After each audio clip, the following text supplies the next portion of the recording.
35, single in New York City. I planned it. $30,000. Clock is ticking. You don't know what old is until you get there. Getting pregnant. Sense of empowerment. Oh, that's my baby. They'll never know their father.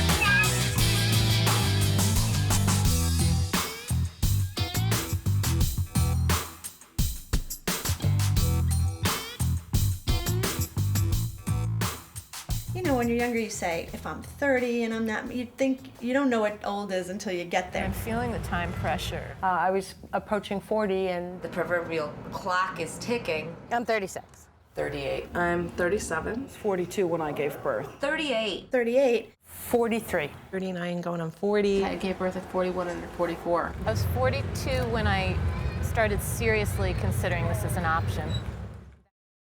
I have lots of friends who are in their 30s who are single. And they say, I would never do it. It's just not, some people, and I actually sort of lost a friend over it because she said to me that it was the saddest thing she could imagine doing because it meant sort of giving up of the dream. It's nobody's first plan, and you have to have some compassion for people who don't go on the path in the normal way. I haven't found myself with the man I want to have a child with. Does that mean that I have to give up both? If what I want is a baby, then I'm gonna have a baby, and I don't need to go on a blind date to do that. It really is a sense of empowerment. It's about not sitting around waiting and wondering and saying, oh, I'm never going to be a mother and woe be me and my life hasn't worked out the way I really thought when I was 25 that I'd be married and have kids. So I did have to mourn that. I did have to say, that's not what's going to happen in my life, but look what I do have.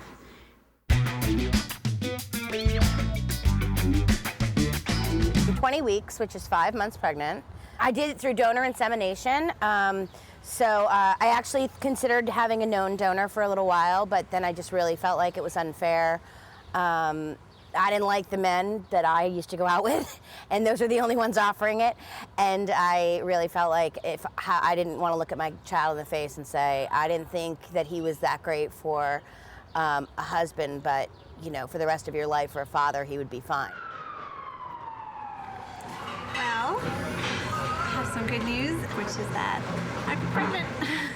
I pretty much came to the realization for me that it was all or nothing. It was either going to be someone who was going to be in my life as a partner I would choose, or a completely anonymous donor. That why would I allow someone to be a father to my child that I wouldn't choose to be my partner or husband? Here I am, just turned 32 weeks, so I'm 8 months pregnant. Throughout my 30s, I was performing as a singer-songwriter, and between that and not finding the right guy in my life to marry and have a child with, that was really a big part of why having a baby got delayed. My singer-songwriter career was definitely my baby. The idea of using an anonymous donor for me was very painful. I lost my own dad when I was 5, and I grew up feeling that I never knew him. And that sort of blank slate for father was something that, when I thought about replicating that for my own child, was just excruciating. This very close friend of mine stepped forward and offered to be the donor. I like to use the language birth father. I think that sounds a little less clinical. It's always been clear that I'm there to support and help her as a friend. There's never been any feeling of, you know, we've only just begun, we're having a baby together, whatever all that stuff is. There's no romantic thing. There's no sense of partnership with respect to this baby. I was approaching 40, and it just, I didn't see that I was going to be meeting anyone. And my best friend, who is married, had kids, had twins actually, and just visiting them constantly, I mean, it was just tugging at my heartstrings. And I went through my Rolodex trying to think of someone that I knew, because that would always be nice, but there really wasn't anyone that I knew that I thought I would want to have involved on a day-to-day basis or even at all. So both my gynecologist and the fertility doctor suggested a place called California Cryobank. So I went anonymously, and I think I was pretty lucky. I remember saying to myself, if I'm not with somebody at 35, I'm going to really have to think about doing this on my own. I chose to adopt. I had considered insemination as well, but realized that was a little complicated, more complicated than I needed it to be, and that, you know, adoption in some ways was sort of a sure thing for me. You know, I knew at the end of it I would end up with a baby, and that to me was what it was all about, you know. I waited until it was just kind of like, it's now or never, and you know, I guess I kept thinking, well, if I don't meet someone and you know, hook up, and never thinking that I couldn't have a child. I never ever in a million years thought that I wouldn't have a child. It wasn't working for me to have a child, so then hence the adoption. I was 38 years old and dating James's dad for about 4 months, and then you know, we weren't using birth control, so it was kind of like if I got pregnant, I would get pregnant, and I did. And I decided to keep the baby, of course, and talked to him about it. And basically said if, you know, I don't need anything from him. I was gonna do it on my own, had thought about it, didn't need any kind of financial, spiritual, physical, mental help or anything like that. Who comes on Sunday? Daddy. Yeah, and what do you do? Go to breakfast. Probably if I had said to him, you know, you knocked me up and now you gotta marry me, he might have understood that a lot better than what I, you know, told him what I was gonna do. So that was on my agenda, for sure, to be a mom. More important than actually to become a wife. I wanted to get married and I wanted to have kids. Only I didn't do a very good job of that. I had really, really poor taste in men for a very long time. In the end, I looked up and I was 38 and I realized I could either rush into a bad relationship, and that's what it would have been, because at this point I was now completely focused on making babies. Well, Mary knows, of course, that, you know, she doesn't have a dad, she has a donor. She knows that I wanted to have a child, and since I didn't have, there wasn't a daddy around and available in the picture, I wasn't married, I went to a doctor. The doctor helped me, and she understands that, right, we got the seeds from some anonymous man who we don't know what his name, but we're very thankful to him. And that's where she gets her red hair, the little red highlights that she has. Unlike a lot of single moms in the group that I belong to, I think my views and my political views are a bit more conservative. I'm a Republican district leader in my town, and I'm Roman Catholic.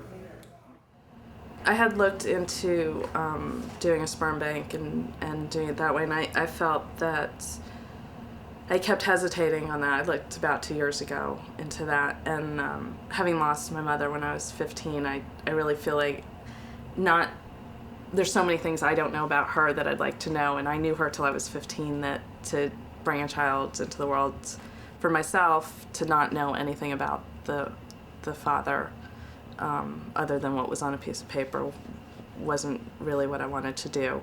And I don't know, I might have gone that route later on if a friend hadn't shown up. I am, you know, going to be 38 in a couple of months, and the percentages of pregnancies after the age of 40 really diminish, and it's very important for me to have children. So I'm just in the process of this. I've given 2 goes to just regular artificial insemination via IUI. My mother had me when she was 20. I always imagined that I would have children when I was relatively young. And when I didn't, I started thinking about what my options were. I'd had a friend at the time, and we kind of made a pact with each other. If we weren't married by the time we were 35, maybe we would have a child together.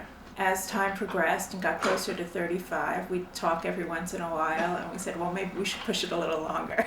All our friends were getting married later, and as I got closer and closer to 40, I started realizing, you know, I don't have all the time in the world.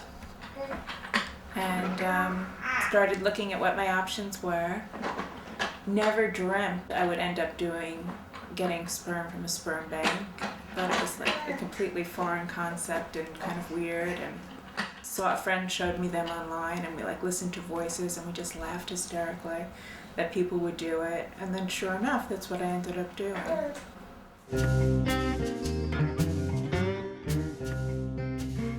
No woman wants to find themselves 35 and single in New York City. It's not fun. It's not fun for anyone. And certainly at 35 and you get pegged as someone who, is going to want to get married and have children immediately. I think it's easier to actually meet lots of people because there's just that many more people, but to actually meet someone that you're going to see on a second date is that much harder because there's 5 other people in the same restaurant with you that you'd be interested in meeting. I think marriage is just such a social construct that we've bought into. What are the odds that you're going to meet someone in this day and age who has the same dream as you do at the same time and then grows at the same rate as you?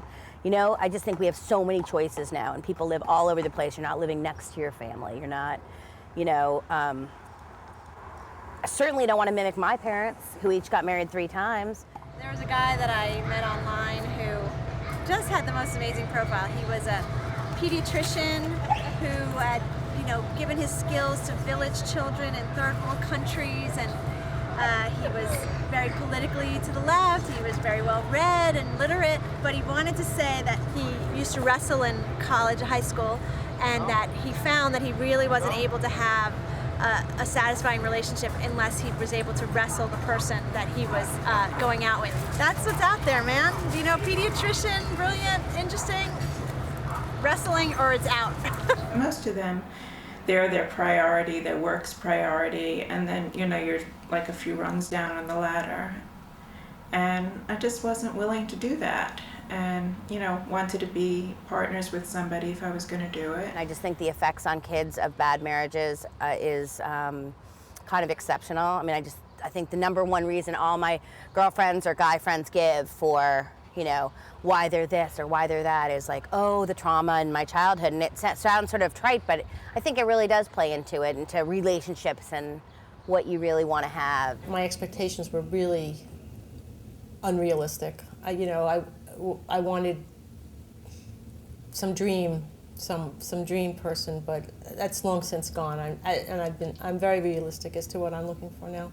In terms of just somebody who's nice, will be good with Jack, who's fun, who's sensitive. The basic things that people are looking for. I've seen my friends who are in their late 30s who can't find someone to be with, and the agony is difficult. And I felt it lots and lots of times, that feeling of waking up alone. And I think that I just decided I didn't want that anymore. And I was going to go to PlanB.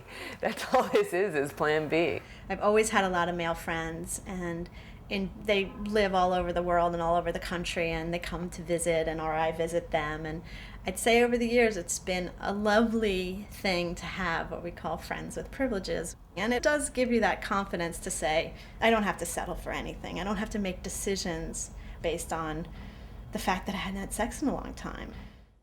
I haven't been dating since I've been pregnant. It's just been too weird. I was meeting most of the guys I was dating via online and, dating websites. And it was just the kind of thing that was too huge to put in felt too huge to put in my profile. And too huge to not put in my profile. So I found that so bewildering. I just kind of put the pause button on when I was finally, safely pregnant. Are you going to do the whole single woman with the cat thing? There's this kind of unconscious language going on, which is that if you're not in a relationship, you must be crazy. You must be neurotic. You're going to be somebody that has 10 cats. You're going to, you must be a lesbian and not know it. It's just implicit, but it seeps in. I think I hit a wall where there was a setup situation through family. It was such a bad date. It's really got to the point where you felt, do people think I'm this desperate? Am I that much of a sad case that I need to be set up with just anyone who's single that someone happens to know? And it just got very depressing, and you feel the loss of control of your own situation where you say, do I need this? Do I have to be doing this? Can I move my life forward in another way that doesn't involve, the horror of dating? It took a lot of pressure off of me to meet someone. That's a big thing. I know I'll meet somebody. He's out there somewhere, but I don't have to worry that I have to have a child. with him. You know, you can't pick up and go anymore. Have to arrange for the sitter. I need 24 hours notice, you know. You can't call me up and say you want to go see a movie unless I've made arrangements. So in terms of how I date, that's definitely changed, you know. If you want to go away for the weekend, gotta call grandma. Besides, I like being able to co-sleep with my kids and know that there's no one there to complain. I like being able to give them my attention. I know that there's no one there to get jealous. I mean, in some ways, I have it harder than some of my friends who are married. In some ways, I have it much easier.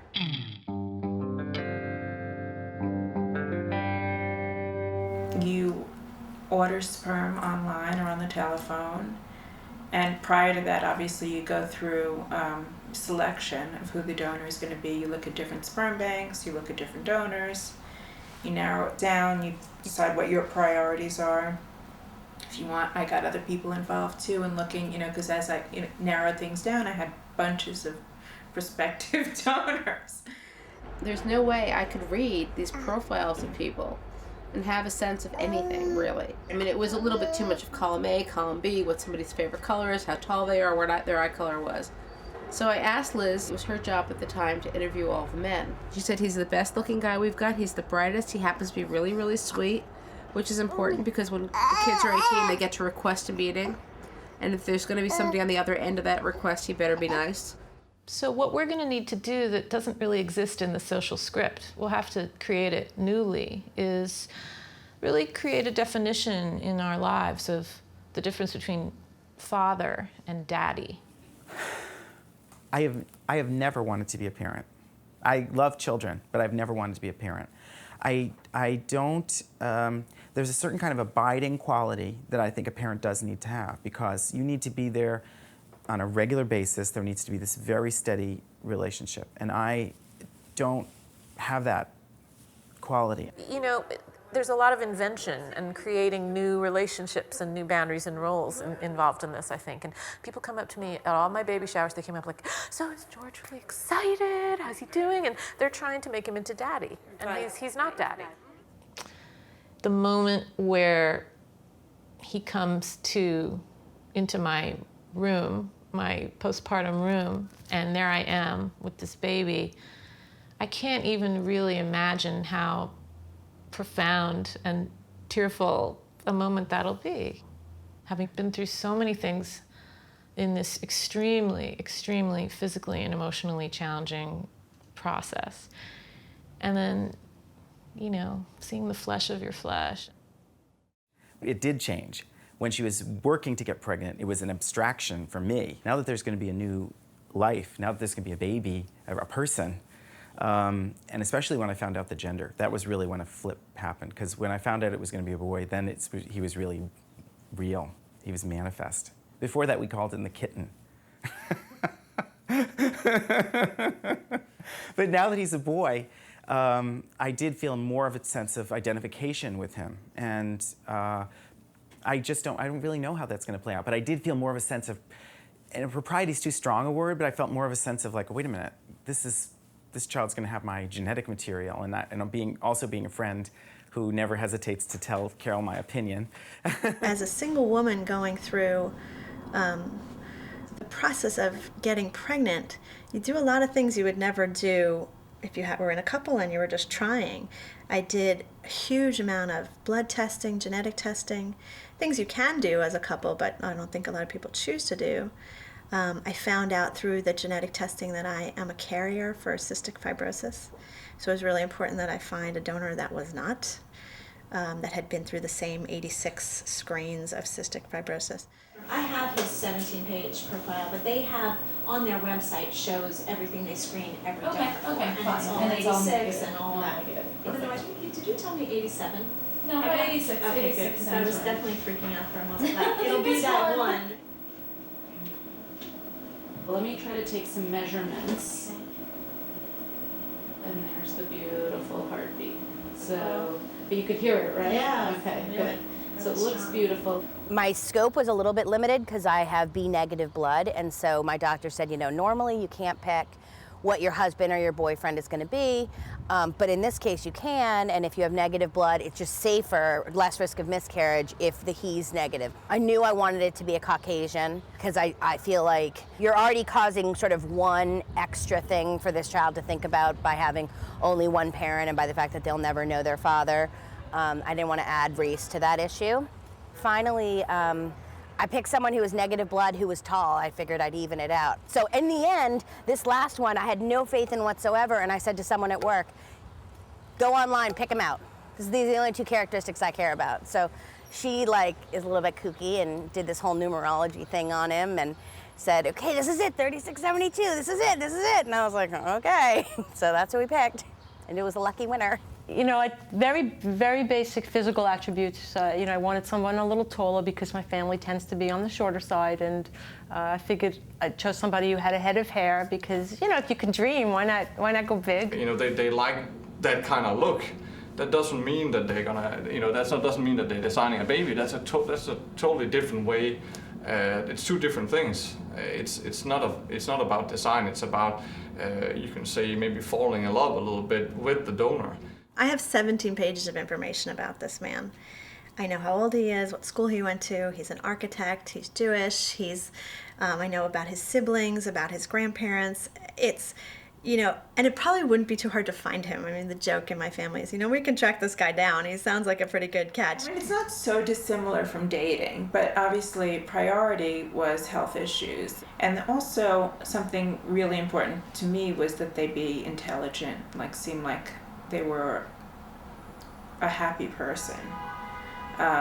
So one of the sperm banks that I found had a graduate program where everybody in the program has a graduate degree. I have a feeling that they're using that as a marketing tool, promising a PhD, promising that Nobel Prize winner, supreme genetic facility. I mean, I don't think you can do that. I think that's really abusing the intelligence of a society that's already stressed out by other factors. Make it more easily understandable to our patients by telling them the joke about the Nobel Prize winner and the supermodel who decided to have children, and then they got his looks and her brain. Secondarily, we found that individuals such as medical students are too tired or physically unable to provide us with a good sample. So the premise by which all donors are medical students is, shall we say, false? I have sort of specific, very superficial criteria, extremely superficial, it's embarrassing to say. Beyond, you know, height and hair color, so many of these other qualities that are turning up on these websites now are not in your genes. You know, people seem to want somebody who likes bowling and golf and plays the piano. And, you know, so much of this is in your environment that the notion that we have to choose these sperm donors according to the kind of child we think we're going to get, I think it's just mistaken. Some sperm banks give you pictures of the individuals when they were children. They never give you an adult picture because it's anonymous for most people. So this one, they didn't have a baby picture, but you could call somebody and they describe the features to you, and then they'll tell you based on a scale of 1 to 10 how much they look like a certain celebrity. So they tell you which celebrity they look like and then how much they look like that celebrity and which features aren't like the celebrity or are like the celebrity. That's pretty funny. So I started asking, well, what other celebrities do you have? If I wanted to adopt domestically, you know, your young, newborn to under 12-month-old, no special needs, Caucasian child, it would have been a nightmare. There are some countries that will not place children for adoption with single moms, Korea being probably the largest program that is not open to single moms. In Colombia, if a single parent wants to adopt, they must be open to a child who's 7 years of age or older. I qualified for quote unquote no special needs, and she should have been 100% healthy. I mean, that was the deal. That was what was supposed to happen. My child has neurologically based speech impairment. It's hard for any parent, it's just hard, but I think it's particularly hard for a single parent. And it does happen. In the case of single moms, for a couple of years now, the Russian government has decided that in addition to a home study assessment, which is where a social worker comes in and takes a big picture look at a parent's readiness to parent and adopt, that in addition to this social work assessment, that they wanted a report by a psychiatrist basically attesting to a single parent's mental health status. In China, they imposed quotas on single adoptions. Only, I think it's 8% of an agency's total adoptions can be single adoptions. When I chose Cambodia, I knew that I wasn't going to have a lot of roadblocks, that it was going to be pretty smooth, and the process was unbelievably seamless, I have to tell you. It was a lot of work in terms of getting the paperwork and all of that, but it was less than a pregnancy. By the time I started the paperwork and I actually had Ruby in my arms, was about 7 months. We always encourage single moms to go with someone who can support them.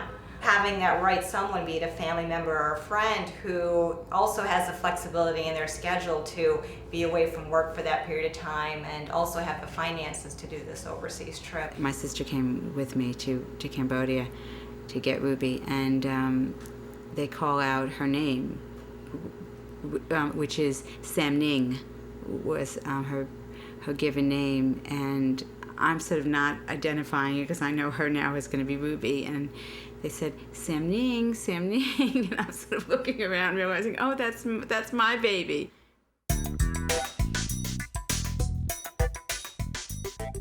This is very much what a sample would look like given to, when I speak of a vial, it's about 1 cc or 1 milliliter,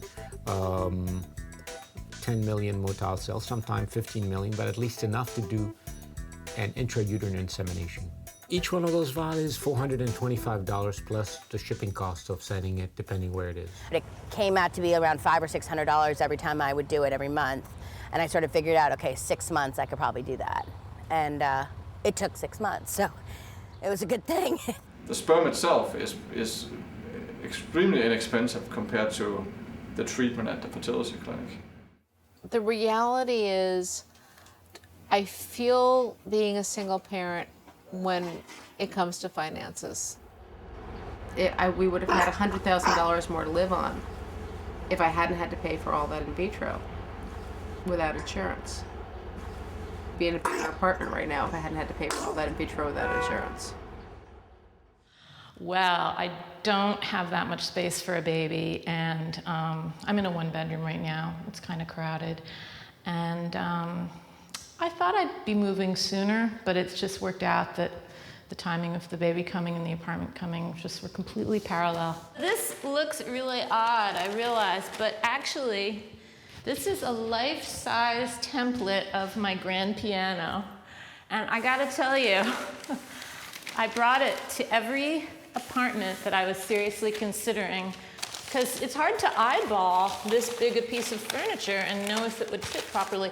And it's been harder to find a place for this piano than to find a place for a baby. Well, I've been really lucky to have family help, and my mom's been incredibly supportive. I wouldn't be able to even be moving into this space without her help. It's a struggle, I have a nanny, and it's just a struggle. The financial considerations of adoption is that, international adoption can be very expensive, with program costs ranging from $14,000 to approximately $30,000. When a donor gives us a sample may contain 5 of those. Those units may not necessarily go to the same women. They may be split up amongst 5. I bought 9 months worth of trying, which is 18 vials, because you do twice a month. Insemination goes twice in a month, 2 days in a row. And I can save it. They actually will hold it for you. And should I decide to have a sibling for this child, they'll have a full 100% sibling. Look at a sample, we're able to bring the sample out and look at the number. You can see it's number 690. That's a donor. And it would tell us when it was frozen in 1995. This donor, by the way, is retired because he reached his limit in pregnancies. The person that's storing it here has pre-purchased for future pregnancies. Just by having a quantity does not guarantee a pregnancy. Some people change their mind after a first month or second month. They want to change donors. And we don't refund the money because once a specimen is out, standards, the law tells us you cannot take it back. It's like having meat frozen, put back on the shelf and sold again. We don't do that. It's just destroyed. Gay men aren't allowed to be sperm donors in New York State. And ultimately, we worked in another state, but there were times when I had to basically pretend to be her partner and all that kind of stuff in order to make this process happen. And it was uncomfortable and annoying for me, but many parts of this process were uncomfortable and annoying for me. It was no more than anything else. I faced homophobia all my life. And so for me, it wasn't like a personal thing. I didn't feel it. It was annoying. That's really what it was. But everything about this process is annoying, really. Like running around to fertility clinics. At one point, all the sperm died. And I had to like dash up somewhere in the middle of the day. I had to like jump in a cab, go up to a fertility clinic, you know, get in that little tiny room, you know, with the pornography and you know what I'm saying? It's all annoying. This is one of our 2 collection rooms, and it's whether it's a donor or a client that would come in for collecting a sample. The light may be a little dim just to make it comfortable and not annoying with fluorescent light. You have to think of not just the psychological frivolities, but the libido has to be adjusted. Sometime I find my Playboy magazine torn apart. Now, why would a man tear a page and leave it torn inside a magazine?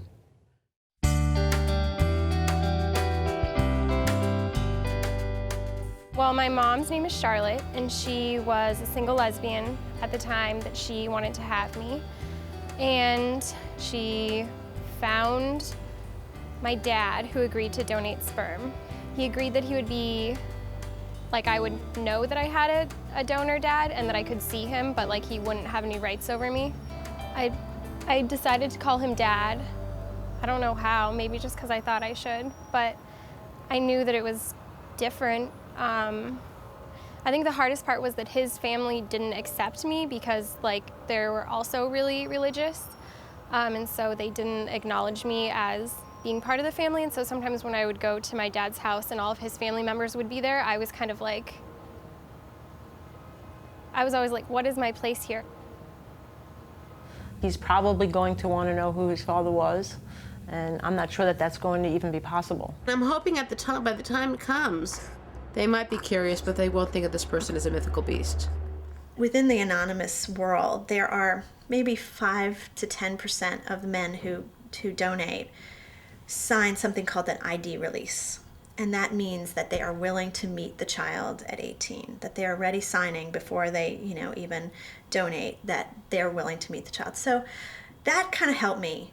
It helped me get over that leap that if I'm going to do this on my own and I'm going to deal with someone completely anonymous, at least the child has a choice. I think that if anyone is going to be a sperm donor, they need to say that they will release their ID when they're 18 years old. I think that you owe it to the kid. I think that the parent who's going to use donor insemination cannot say for their kid whether or not that kid will want to have that choice. The question is if it's going to be a future dad that wants to be a dad, and the donor could be a young man that's maybe is paid a little bit extra to be a non-anonymous donor. The anonymous donor gets paid $100 per specimen.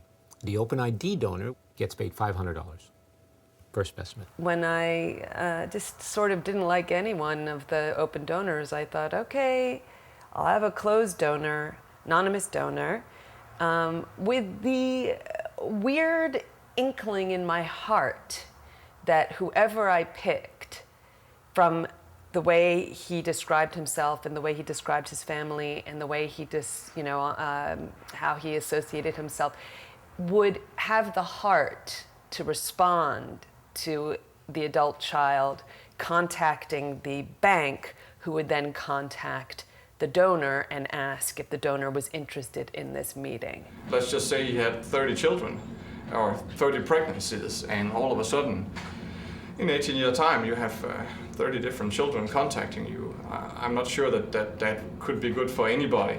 I'm not sure it would be good for the donor himself, and again, I'm not sure it would really disappoint a lot of these children that all of a sudden, they're calling and, I'm sorry, you're on hold. I have 18 other kids online. Call back another day. When you have a family that's not made just like a man and a woman are together and they have sex and then there's a kid, you have to negotiate what your relationships are with people, like, all the time. And so I think it was hard always being like, well, technically I'm related to you by blood, but like because of all these taboos and because of like, I don't know, you just donated your sperm, it wasn't really, like, I really felt that from his family that I was unwanted, basically. We don't know what the dangers are going to be for this child emotionally, or, mostly emotionally. Knowing that he has a donor father who's an uncle and in his life, but who's not his actual father, maybe that increases the expectation. It certainly changes what the expectation is. It's going to, I can imagine that there's going to be times when there's going to be pressure on me, and I'm going to have to figure out how to handle that. And at this moment, sitting here talking to you, I haven't the slightest clue how I'm going to do it. I can't control, when he becomes a teenager and it's like, why did you do this? But I can control whether it's, this information is taught to him in an easygoing manner or an uptight manner, whether there's shame or no shame, embarrassment or no embarrassment. Issues such as consanguinity, the intermarriage of donors' offspring, does not, from what I understand, does not become an issue until you have multiple marriages within the same parties. In Orthodox circles, according to the laws, fine to do. The only thing is they say you should pick a donor that's not Jewish. They'll assume that the child would only marry another Jewish person. And if the donor is not Jewish, then there's no risk that the child would be marrying somebody who's related to him. We limit the number of pregnancies of our donors, and we limit it in a geographical way if we have the feedback from recipient. The majority, the silent majority, does not report in their pregnancies. You want more babies? Yeah. I don't have enough babies according to my son. 2 is not enough. He thinks I should have 3 Scobys and 3 Sammys.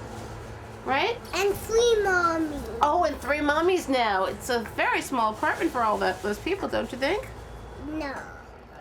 The minute I got pregnant, my mother said, "Are you gonna have another one?" Supposedly in the Jewish religion, you're supposed to at least replicate yourself, So here, at least I've done my job, and I replaced me. That's the thing I asked my mother-in-law for. Not my mother-in-law, because I don't have one of those. My stepmother. And we grew up in a really big family.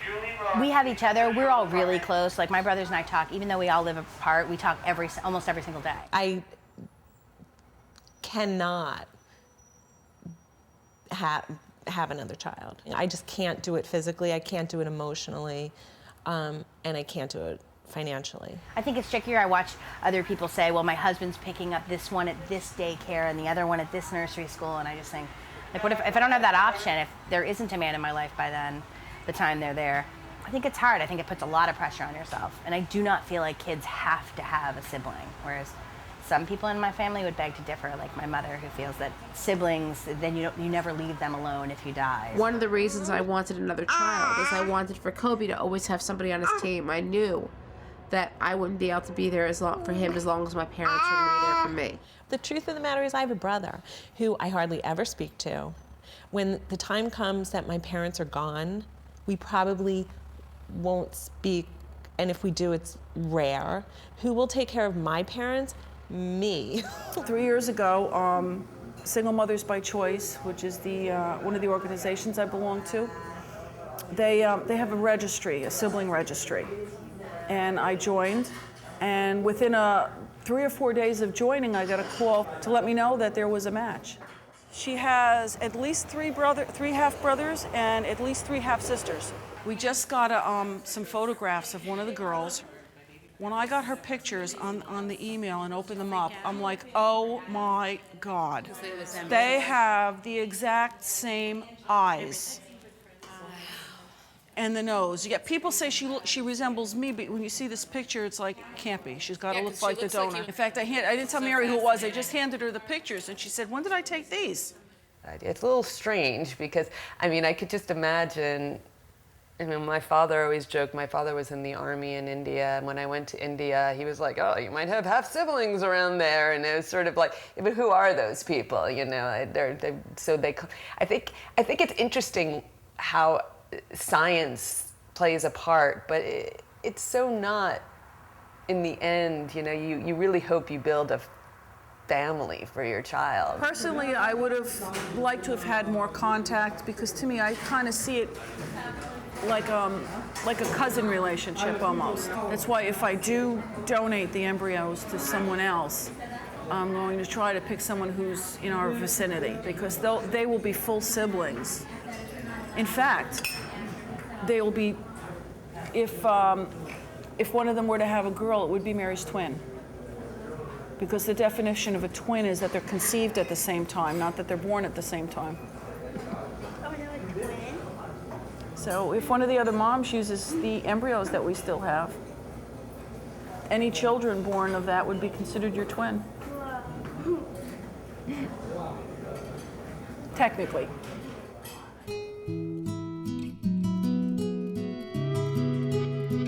I had a friend on the phone the other day, she's 40. And she's like, oh, it's so good to hear that you had a baby at 44. And I have a friend who is 46. And I said, don't collect us like bits of string. Because at 40, you still have a pretty good shot at getting pregnant. At 44, you don't. At 46, it's one for the record books. Right? Yeah. Don't you like having a mom who... Don't you like having me? Wouldn't you have missed out? Wouldn't you have missed out? I did some fertility drugs and then artificial insemination, but that didn't work. So we went at that point to in vitro fertilization. This is my 5th IVF cycle, my final one. He was a result of 4 IVFs. At 3. 7 times. 7 times for my 2 kids. I just was over 40 when I started, and that's a really bad time to start trying to make your kids. I get calls every now and again from other single moms who get my name from the Single Mothers by Choice mailing list, you know, asking me what I did and what I was thinking, and you know, because they're going through the same thing. And the first thing I ask them is their age, because I was lucky. In vitro sort of helps rebalance what's happened, because our society seems to say this isn't okay, but our biology hasn't changed. So do I worry about being 40 and having my kids? All the time. It's a physically very demanding job to have an infant. And then there's also going to be a large cohort of children who have older mothers who maybe won't live to see them graduate from college, you know? So there will just be some subtle social shifts if that becomes more and more common. My dad was so happy. He was so happy for me. He reaffirmed for me that I could do it on my own. He said he used to wonder who would take care of me when I was older, because here I am. You know, it's difficult for a woman in production to actually have a long-term relationship, to get married, all of that stuff. When I told him I was pregnant, the thing that he said was, I always used to wonder who would take care of you when you were older, and now I don't have to worry because you have a child. Sorry.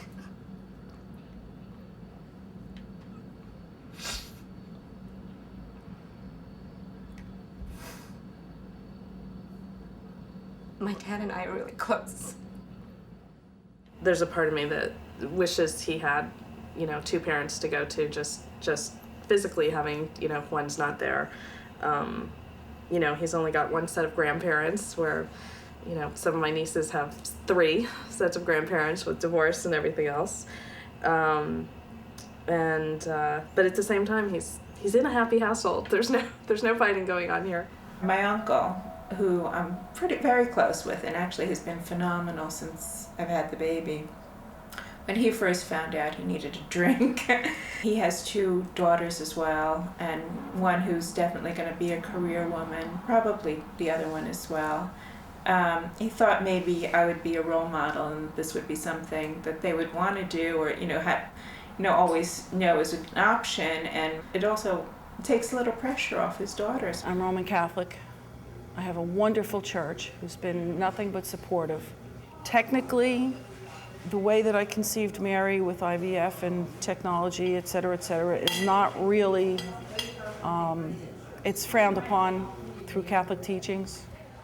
My mother's about as conservative as it gets, but she adores children. She's obsessed with them. She thinks that's the best thing she ever did was have 5 kids. So she might be conservative and she might want me to be married, but she could care less because I'm having a baby. She doesn't care how you get a baby in the house as long as you have one. I mean, I really could not have done this without my parents' help, both emotionally and financially. Lately, they've been supportive physically. You know, my mom, if I travel, my mom comes, and my parents are every other weekend they come, and it's, you know. Because I know that once it's done, they'll be so happy. But I don't want to hear this stuff before. I just really don't, you know. And I certainly don't want all my mother's friends to know about it. A big problem with single moms, unfortunately, is that our parents are either very elderly or they're gone. Dad actually just turned 80, and my mom's 70. I mean, I think sometimes when they're gone, the thought, I don't even go there because, first of all, for me, but for my child. I mean, they're part and parcel. I mean, it's just mama and mama Yaya. I mean, it's all just one group to her. At 2.5, it was before I ever expected to hear it, he asked me who his dad was. And I had a nice practice speech about how some kids have moms and some kids have dads and some kids have 2 of each. And when I was done, he said, I have a dad. I said, who? He said, Baba. He decided his grandfather is his father. The birth was with actually 7 women in the room. A lot of estrogen in the room. My doctor was female, the labor nurse was female, and I had myself and 4 friends in the room. There are a lot of friends who have expressed joy about it for me. That's different from, can I put you on my emergency call list for 2:30 in the morning? When I worry about Carol, I worry about her being alone with the child in some kind of situation where she finds herself physically or emotionally incapable of taking care of the moment in the ways that she would like to. And I know that I would like to step in at those moments, but you know, by the time you get the 2 a.m. call, the horse is out of the gate. There's lots of women that say to me, you're on your own anyway, you know, he's gone a lot and they don't, you know, you still the one who feeds him. But I think when it all comes down to it, you know, you can hand him to somebody else and sort of take a deep breath, and I won't have that option as readily available to me unless I have a whole bunch of people move into my house, which isn't going to happen.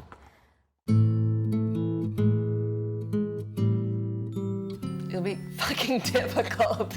I mean, it'll be completely difficult. There's no question about that. I've had people tell me not to do it. Salespeople would say something like, "Is your husband ecstatic?" or something like that, and I would say, "No, I'm doing this. You know, I'm a single mom." I remember having a conversation with a friend of mine when I called to tell him that I was going to be doing this. It really gave me a hard time. Challenging that I would be raising a child that didn't have a father. And I basically said, well, you don't get it. You know, you're not a woman who's, so I should give up of my dream, of my maternal instincts of wanting to nurture a child just because I don't have a man in the picture? What if I did have a man in the picture and then after 2 years we split up and I was again a single mother, but now I'm a single mother with some tension in the family perhaps, or you know, a father who's less involved? I said, there's no guarantees. I had to really take a strong stand with the doctor, and I was kind of anxious, and I knew I wanted to do it, and I wanted to do it yesterday by the time I decided to do it. So I was anxious and really pushing, whereas the doctor probably thought, you know, it's not like a couple trying and, you know, feeling all this pressure that they've got to do it, and you know, each time it's a failure. It was the same failure for me. It was just I wasn't sharing it with somebody else, so it wasn't compounded. Being alone when your son is really ill is very scary. You know, that's when you really wish you had somebody to just be there. And also early on when when he wasn't sleeping through the night and I was trying not to go in, you know, people say you should let them cry a little bit. I could never do that, you know. I could never do it anyway, but not having anyone there to say, you know, wait a minute, it just wasn't possible for me. The longness of a weekend when it's just you and the child, because there's nobody to hand the child off to. It's just this marathon. It's marathon hours of just you and the child. There's no relief unless you hire a babysitter. That's another thing about being a single mom.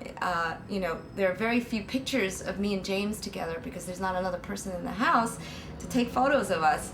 So even in his baby album, there's a lot of James.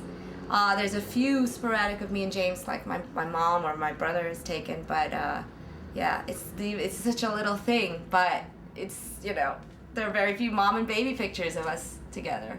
Being a single parent, there's nobody to turn to, like when you feel tired or you feel like you're getting sick or you feel, you know, you just need an extra hand. Without help, it would be a lot more difficult. Traveling's a challenge. Something that I've noticed is because I live alone, there isn't as much conversation going on in my house as I'd like, you know, as there probably is in other houses. So I don't know if it's related at all, but my son is still, you know, he's not really saying a lot at this point. I'm wondering, you know, if that's one of the downsides of being a single parent, because you just don't have that constant conversation that goes on. One of my best friend's husband came over to me and said, "Hi, it's so good to see you," and he kissed my cheek, and then he leaned down and kissed my stomach, and I burst into tears. And he's like, "Oh no, what did I do?" And I said, "You know, he's not gonna have that." I'm a little bit more worried about my own mortality. I feel like there's not the extra buffer of having two people. There's just me. People ask me, how do I do it? You know, and I'm almost embarrassed to say that I can't do it. You know, I would not have been able to do it without other people's help, you know, my parents specifically. Two girlfriends who I had asked to help me be birthing coach. I had asked my friend Sue, but she couldn't make it to all the classes, so my friend Julie would come for the other ones. And they would both, at different times, wonder what everybody else was thinking about us. You know, are we a couple or not a couple? You know, because everybody else was male and female in the class. There was nobody with a friend as a coach or anything. And I don't think anybody in the class really did think so, but I saw that both of them had that experience of going through, you know, what was everybody thinking about, you know, what they think our deal was. So that's an issue. You know, if you're out with somebody like this, you know, the other person also feels something, you know, different about it. It's been really hard for me to visualize that I'm growing a baby. Like, I think just because you go to the doctor, you're not in a relationship, you know, it's not the same thing, and then all of a sudden, you know, I'm just pregnant. I'm not like having, you know, this obscure sort of alien. I think when, you know, when I talk about it in Maine, people are sort of like, "Is it yours?" And I'm like, "Yeah, it's in there." But I think everyone thinks I did IVF or I did, you know, any of these other things, and I'm like, no, it's just regular, and you sort of have to explain it, and you feel like, why do I have to? People don't have to explain how they have sex. I don't really want to explain, you know, how this whole thing works, but it's just the way it is.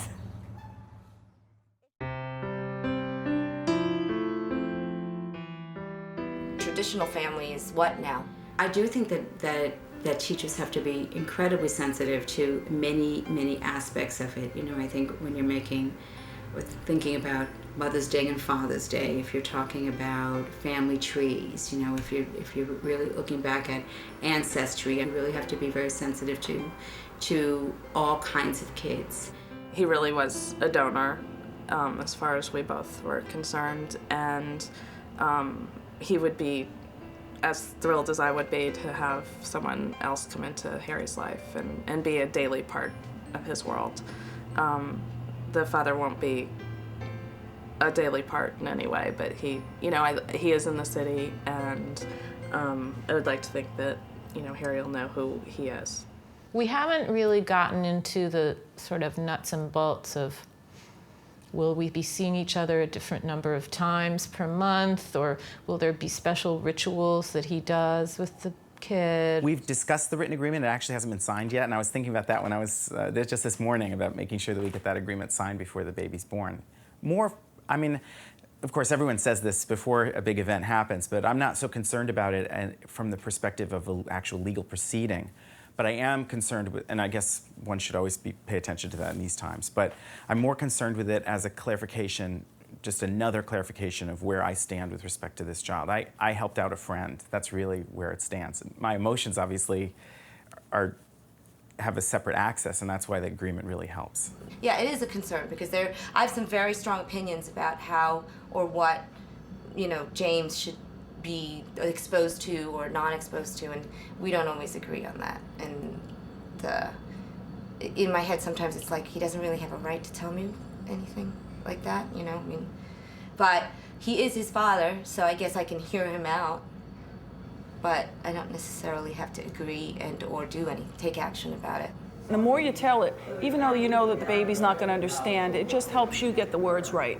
It's a lot of practice. A lot of the problems that children have in school with the story is not the story itself, but it's the other children sometimes don't believe them.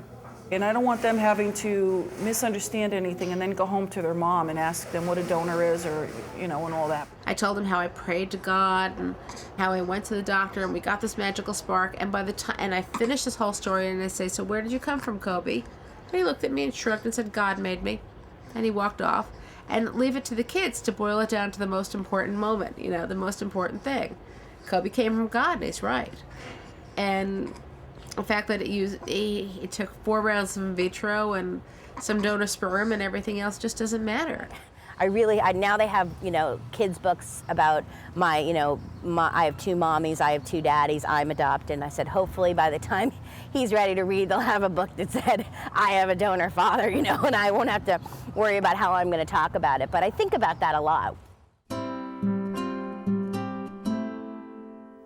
I can't explain it. I think it's hard. It's not a rational decision. I mean, the process has been rational, but the desire is not rational. I am taking this under my control, and I am being proactive about something that means so much to me, and that empowerment nobody can ever take away from me. I can't force a good marriage. I can't take somebody and knock them over the head and make them Mr. Right. But this is one thing I did have control of. I could be a mother. And it would have, if I hadn't done it, it would have been one of my biggest regrets. And it turned out to be the right decision. Obviously. Look what I made. I mean, it's beyond my expectations. I love spending time with him, being with him, doing everything. I can relate now. I can talk about my son, and I can relate to other people and talk about labor and all the things that I really would have missed out on. I love him so much. I have no regrets about it at all. This is the best thing I've ever produced. So, and I'm a good producer, so I figured out how to do it on schedule. It never occurred to me not to have children, that I would live a life without children. And I feel lucky that we're in a day and age, even though people have questioned it, that I am able to have a child on my own. Because I really think 20 years ago, 30 years ago, would have been a different scene. I knew from the time I was 10 I wanted to be a mom. Back then I thought, of course, I'd have my first baby at 19. 20 at the latest. So it was 20 years late. But it's okay.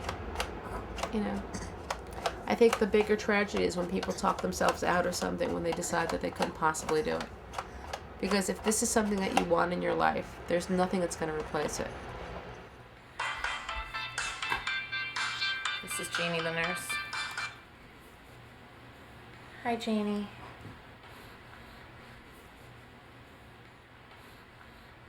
Well, I finally got him down at 8:30 last night. I don't know if he's stressed because I'm stressed, in the new place.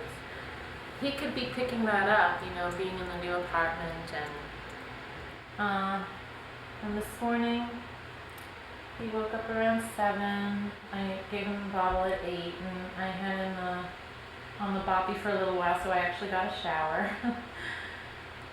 But wow. You're so sweet to call, but I don't know how I'm going to do this without you. Thanks so much for looking in on me. I appreciate it. Okay, bye. so nice. She became like, part of our little strange new family. For the most part, people are really impressed. I said, if one more person tells me I'm brave, I'm gonna die, because I'm like, what do they know that I don't know that I'm so brave? The truth of the matter is, it really is a very brave decision, because there's just so many challenges from the outside world, from the inside world. It's just really hard. It's really, really hard. I was pregnant and I'm not pregnant anymore. To most people, I don't want to talk to about this. I just say I lost the baby. But the truth of the matter is that I didn't lose the baby that way. I had to terminate because it had huge genetic problems. Having the kind of mom that I have that is just so there for me and so strong, who's also had me when she was 35. So she's not, for her generation, she was pretty old. She knew she was pretty old in having me at 35. But it makes me feel like I'm not too old to do this. I can try again. I'll still have that kind of, I could hope to have that kind of relationship with my child. I've had, incredible role models of how to be a parent. I stand up, ready to be counted. I stand up, prepared to sing. I stand up, I set my sight to the top of the mountain. When I stand up, I unfold my wings. When I stand up, I unfold my wings. Happy birthday to you.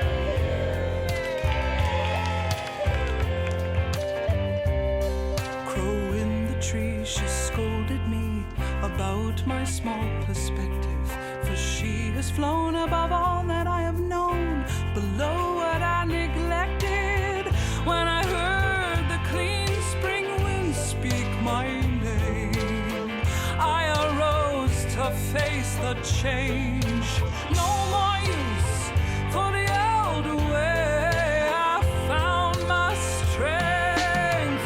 I stand up, ready to be counted. I stand up, prepared to sing. I stand up, I set my sight to the top of the mountain.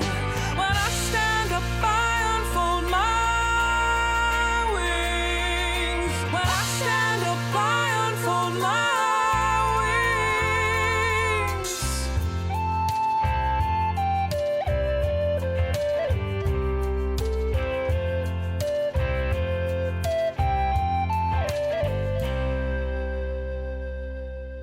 Do you ever think about the fact that we don't have a daddy who lives here?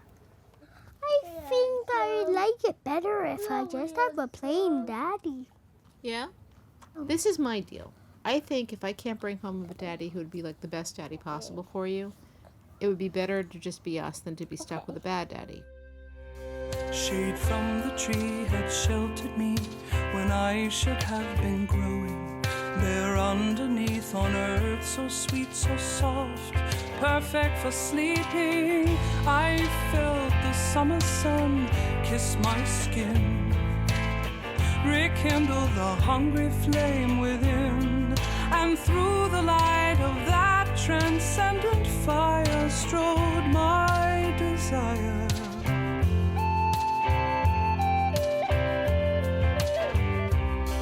Fruit from that tree had nourished me while I thought I was learning how to survive, how to provide regardless of the yearning.